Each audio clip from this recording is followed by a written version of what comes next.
जिस गुत्थी को सुलझाने में नासा के सुपर कंप्यूटर और दुनिया भर के वैज्ञानिक हो गए फेल, उसका जवाब मिला भारत के हजारों साल पुराने ग्रंथ रामायण के पन्नों में। अटलांटिक महासागर की लहरों के नीचे आखिर क्या है वो शक्ति जो आसमान में उड़ते विमानों को निगल जाती है बिना किसी सुराग के। वैज्ञानिकों के हेक्सागोनल क्लाउड्स और मीथेन बम के सिद्धांत पड़ गए फीके।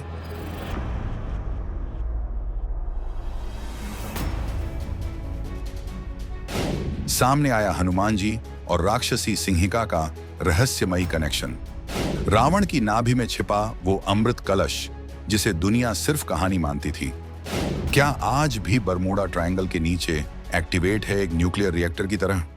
दोस्तों, हमारी दुनिया में कुछ ऐसे सवाल हैं जिनका जवाब विज्ञान के पास नहीं है, लेकिन इतिहास के पास है।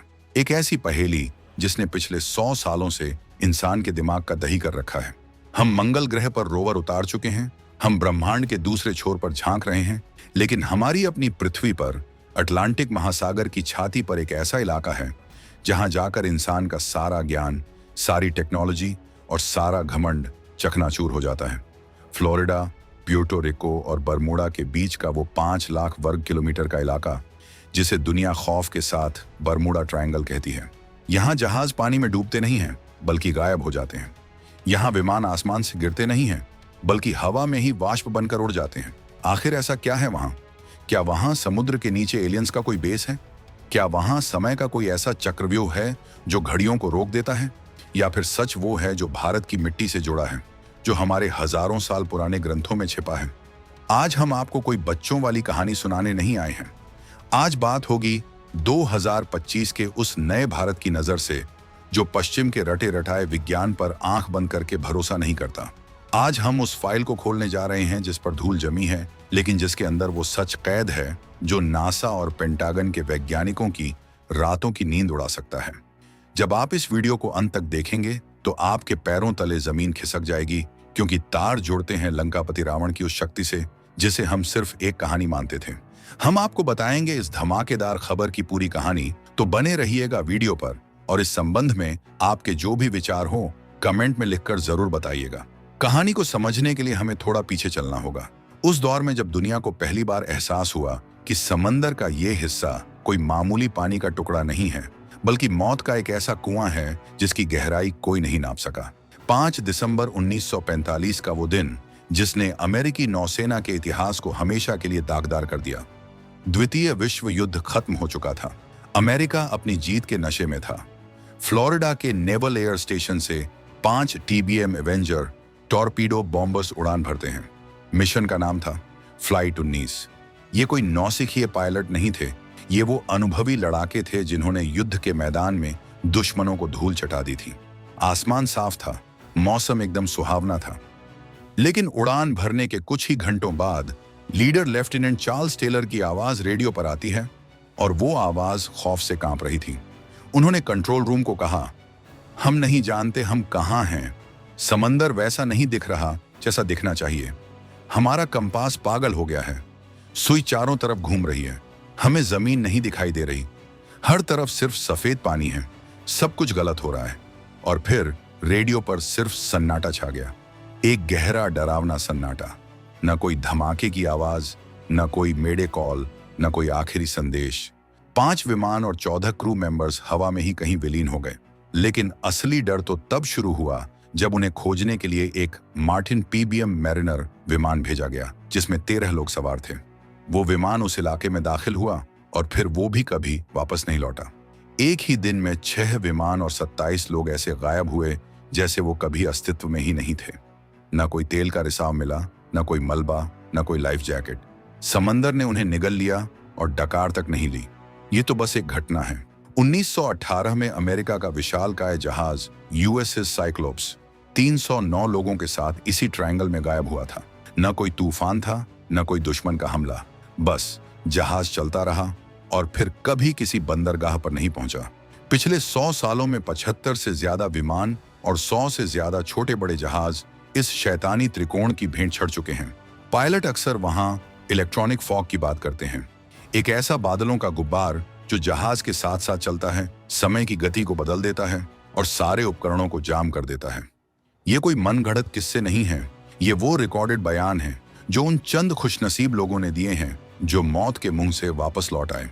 अब जरा उन तर्कों पर नजर डालते हैं जो पश्चिम के वैज्ञानिक हमें सालों से समझा रहे हैं। जब दुनिया ने सवाल पूछना शुरू किया तो अपनी लाज बचाने के लिए वैज्ञानिकों ने कई थ्योरीज पेश की, लेकिन अगर आप ध्यान से देखें तो ये थ्योरीज उस रहस्य को सुलझाने के बजाय उसे और उलझा देती हैं। पहला तर्क, हेक्सागोनल क्लाउड्स। कुछ साल पहले मौसम वैज्ञानिकों ने दावा किया कि उन्होंने सैटेलाइट इमेजरी में बरमूडा ट्रायंगल के ऊपर षटकोणीय यानी 6 भुजाओं वाले बादल देखे हैं। उन्होंने कहा कि ये बादल कोई आम बादल नहीं है, बल्कि ये एयर बॉम्ब्स की तरह काम करते हैं। यहाँ हवाएं 170 मील प्रति घंटे की रफ्तार से नीचे की ओर गिरती हैं। इतनी तेज हवा किसी भी विमान को तिनके की तरह तोड़ सकती है और समुद्र में 45 फीट ऊंची लहरें पैदा कर सकती है जो जहाजों को डुबो दें। सुनने में ये थ्योरी बहुत भारी भरकम लगती है, लेकिन जरा दिमाग लगाइए, अगर हवा से विमान टूटकर गिरते तो उनका मलबा तो मिलता। समंदर कितना भी गहरा हो, आज की टेक्नोलॉजी मलबे का पता लगा लेती है। टाइटैनिक का मलबा मिल सकता है तो फ्लाइट 19 का क्यों नहीं? ये थ्योरी विमान के टूटने को तो समझा सकती है, लेकिन उनके पूरी तरह गायब होने को नहीं। दूसरा तर्क, मीथेन हाइड्रेट्स। दूसरी बड़ी थ्योरी आती है समुद्र के नीचे से। वैज्ञानिकों का कहना है कि बरमूडा ट्रायंगल के नीचे महासागर की तलहटी में मीथेन गैस के विशाल भंडार दबे हुए हैं। जब टेक्टोनिक प्लेट्स में हलचल होती है तो ये मीथेन गैस एक साथ ऊपर आती है। इससे पानी का घनत्व, डेंसिटी, एकदम से कम हो जाता है, यानी पानी झाग जैसा हल्का हो जाता है। ऐसे में उसके ऊपर तैरता भारी भरकम जहाज पत्थर की तरह सीधे नीचे डूब जाएगा। और अगर ये गैस हवा में ऊपर उठती है तो विमान के इंजन में ऑक्सीजन की कमी करके उसे बंद कर सकती है या आग लगा सकती है। ये थ्योरी लॉजिकल जरूर है, लेकिन ये उन घटनाओं पर खामोश हो जाती है जहां पायलट ने हरे रंग की धुंध या समय के रुकने का जिक्र किया था। मीथेन गैस से समय तो नहीं रुकता, न ही कंपास की सुई पागलों की तरह नाचने लगती है। तीसरा तर्क, चुंबकीय विचलन, मैग्नेटिक वेरिएशन। तीसरा तर्क दिया जाता है मैग्नेटिक फील्ड का। कहा जाता है कि पृथ्वी पर बरमूडा ट्रायंगल उन दुर्लभ जगहों में से एक है जहां मैग्नेटिक नॉर्थ और ट्रू नॉर्थ एक ही सीध में आ जाते हैं। इससे कंपास भटक जाता है और पायलट रास्ता भूल जाते हैं। ठीक है, मान लिया कि रास्ता भटक गए, लेकिन रास्ता भटकने पर ईंधन खत्म होगा, विमान गिरेगा तो रेडियो संपर्क तो रहेगा। वो आखिरी पलों में कुछ तो बताएंगे, लेकिन यहाँ तो ऐसा लगता है जैसे किसी ने आसमान में वैक्यूम क्लीनर चला दिया हो और सब कुछ खींच लिया हो। पश्चिम का विज्ञान यहाँ आकर रुक जाता है। वो क्या हो रहा है ये तो बता पा रहे हैं, लेकिन क्यों और कैसे का सटीक जवाब उनके पास नहीं है। और यहीं से एंट्री होती है दुनिया के सबसे पुराने और सबसे उन्नत विज्ञान की, यानी भारतीय प्राचीन ज्ञान की। दोस्तों, अब जो सच आपके सामने आने वाला है वो आपको सोचने पर मजबूर कर देगा कि क्या हमारे पूर्वज आज के वैज्ञानिकों से ज्यादा उन्नत थे। हमारे देश में रामायण को अक्सर सिर्फ एक धर्म ग्रंथ मान लिया जाता है, लेकिन अगर आप इसे एक साइंटिफिक डॉक्यूमेंट की नजर से पढ़े तो आपको ऐसे ऐसे राज मिलेंगे जो आज की मॉडर्न साइंस के भी होश उड़ा दें। बरमूडा ट्रायंगल में क्या होता है? कोई अदृश्य शक्ति ऊपर उड़ते विमान को नीचे खींच लेती है ना? अब जरा रामायण के सुंदर कांड का वो प्रसंग याद कीजिए जब हनुमान जी लंका जाने के लिए समुद्र पार कर रहे थे। बीच समुद्र में एक सिंहिका नाम की राक्षसी रहती थी।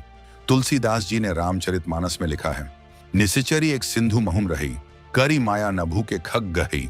इसका अर्थ है समुद्र में एक ऐसी शक्ति निशिचरी रहती थी जो अपनी माया तकनीक से आकाश में उड़ते पक्षियों खग को पकड़ लेती थी। लेकिन सवाल यह है कि वो पकड़ती कैसे थी? क्या वो हाथ बढ़ीकर पकड़ती थी? नहीं।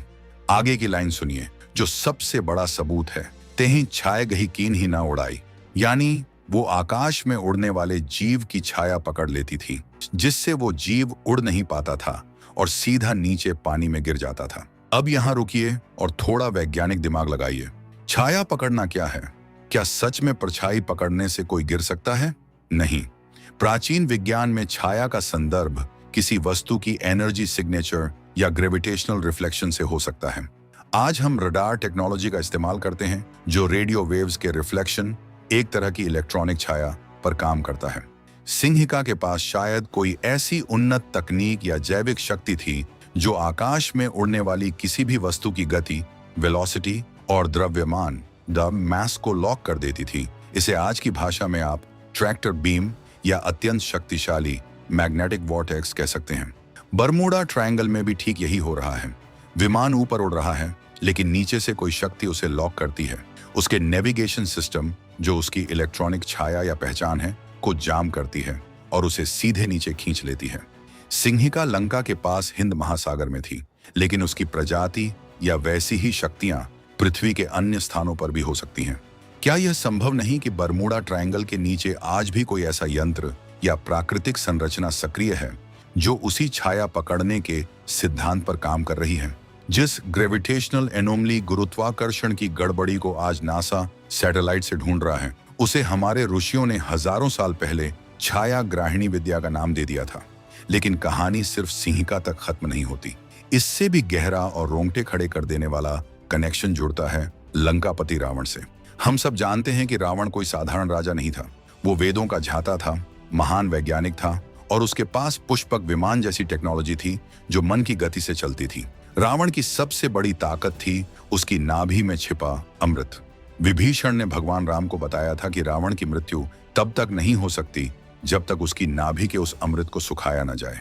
युद्ध के बाद जब रावण का वध हो गया तो उस अपार ऊर्जा स्रोत, एनर्जी सोर्स का क्या हुआ? प्राचीन मान्यताओं और कुछ गुप्त शोधों के अनुसार रावण की नाभि में जो अमृत था वो कोई पीने वाला लिक्विड नहीं था।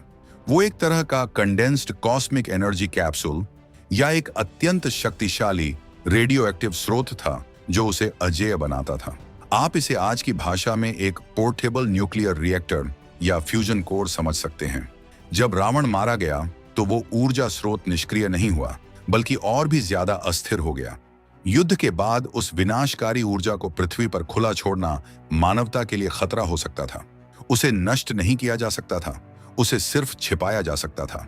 तर्क यह दिया जाता है कि भगवान राम के आदेश पर हनुमान जी ने उस ऊर्जा कलश को सुरक्षित स्थान पर पहुंचाने का जिम्मा लिया। उन्हें एक ऐसी जगह चाहिए थी जो जमीन से बहुत दूर हो, जहां कोई इंसान न पहुंच सके और जहां का दबाव उस ऊर्जा को दबाकर रख सके। भूगोल और खगोल शास्त्र की गणना बताती है कि भारत के ठीक विपरीत दिशा में एंटीपोड, पृथ्वी के दूसरे हिस्से में सबसे गहरा और सुरक्षित स्थान अटलांटिक महासागर का वो गर्त है जिसे हम प्योर्टो रिको ट्रेंच कहते हैं, जो बरमूडा ट्रायंगल का ही हिस्सा है। सोचिए, अगर समुद्र की हजारों फीट गहराई में एक ऐसा प्राचीन न्यूक्लियर रिएक्टर या दिव्य ऊर्जा यंत्र रखा हो जो आज भी सक्रिय है, तो क्या होगा? वो अपने आसपास एक जबरदस्त इलेक्ट्रोमैग्नेटिक फील्ड बनाएगा।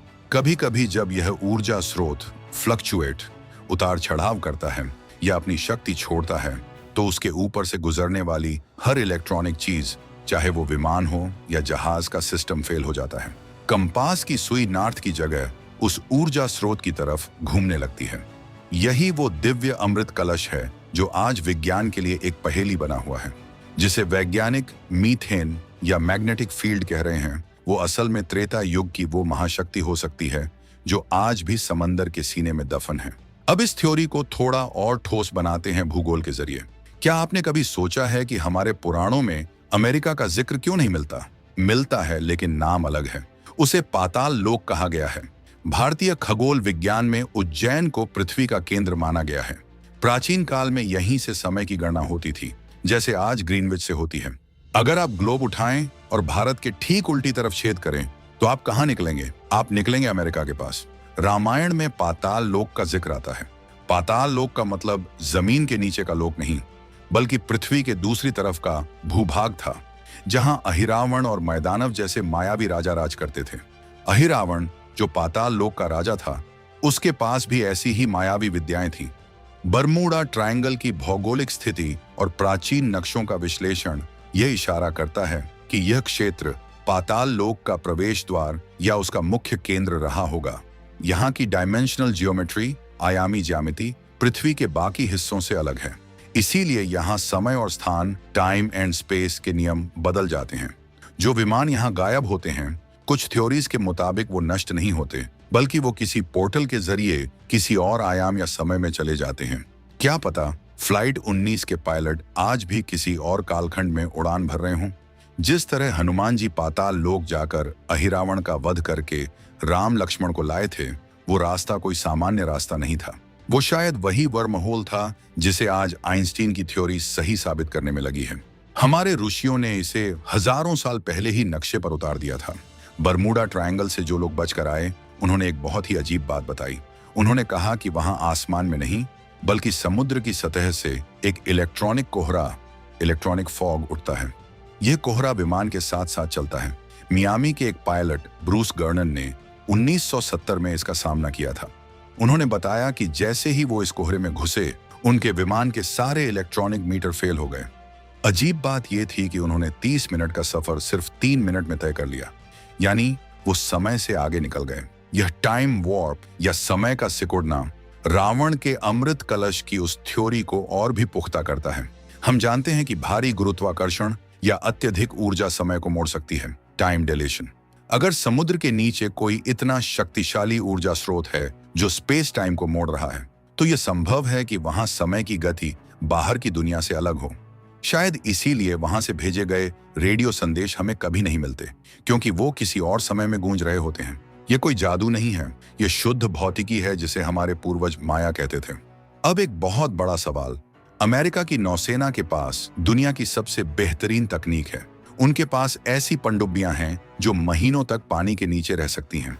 तो क्या यह संभव है कि अमेरिका ने बरमूडा ट्रायंगल के नीचे कुछ ढूंढ लिया हो और वो दुनिया से छिपा रहा हो?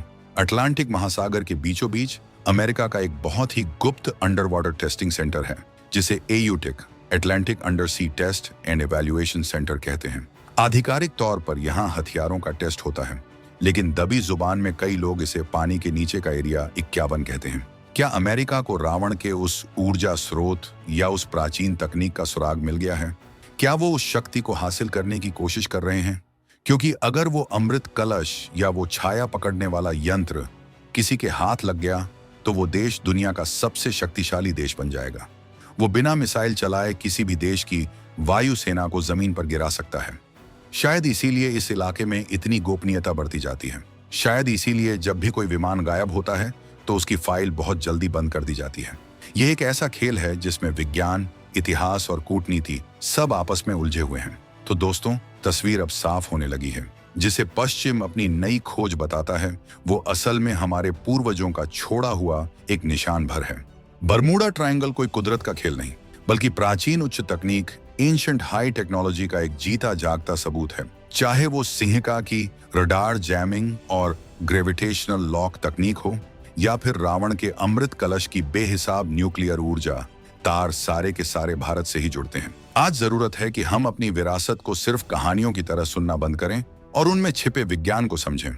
दुनिया हमें अंधविश्वासी कह सकती है, लेकिन जब उनके करोड़ों डॉलर के विमान बिना सुराग के गायब होते हैं, तो उनका विज्ञान भी हाथ खड़े कर देता है। तब जवाब सिर्फ एक जगह मिलता है, सनातन ज्ञान में। शायद वो ऊर्जा पुंज आज भी वहां किसी का इंतजार कर रहा है, या शायद वो एक सुरक्षा कवच है जो पृथ्वी के संतुलन को बनाए हुए है। सच चाहे जो भी हो, लेकिन एक बात तो तय है, हमारे पूर्वज ब्रह्मांड के उन रहस्यों को जानते थे जहां तक पहुंचने में मॉडर्न साइंस को अभी सदियां लगेंगी। ये 2025 का भारत है जो अब अपनी जड़ों को पहचान रहा है। हम वो पीढ़ी हैं जो गर्व से कह सकते हैं कि जब दुनिया गुफाओं में रह रही थी, तब हम विमान उड़ा रहे थे और परमाणु ऊर्जा को नियंत्रित करना जानते थे। बरमूडा ट्रायंगल का रहस्य भले ही दुनिया के लिए एक डर हो, लेकिन हमारे लिए यह हमारे पूर्वजों के असीम ज्ञान का एक प्रमाण है। अब आप सोचिए और कमेंट करके बताइए, क्या आपको भी लगता है कि बरमूडा ट्रायंगल के नीचे रावण का अमृत कलश या कोई प्राचीन भारतीय यंत्र छिपा है, या ये सब सिर्फ एक इत्तेफाक है? आपकी राय बहुत मायने रखती है, क्योंकि जब हम और आप मिलकर सोचेंगे, तभी सच बाहर आएगा। कमेंट बॉक्स में जय हिंद या जय श्री राम लिखकर अपनी उपस्थिति दर्ज कराएं।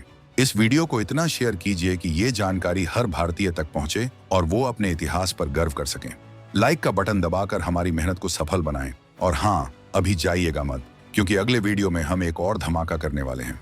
हम चलेंगे समुद्र के उस शहर में जो 5000 साल पहले डूब गया था, लेकिन नासा की सैटेलाइट इमेजेस ने अब उसे फिर से खोज निकाला है। जी हाँ, हम बात करेंगे भगवान कृष्ण की द्वारका नगरी की। क्या द्वारका सच में डूबी थी या उसे किसी एलियन हमले में डुबोया गया था? उस सबूत को देखने के लिए चैनल को सब्सक्राइब करके बेल आइकन जरूर दबा लें। मिलते हैं अगले वीडियो में एक और रोंगटे खड़े कर देने वाले सच के साथ। जय हिंद, जय भारत।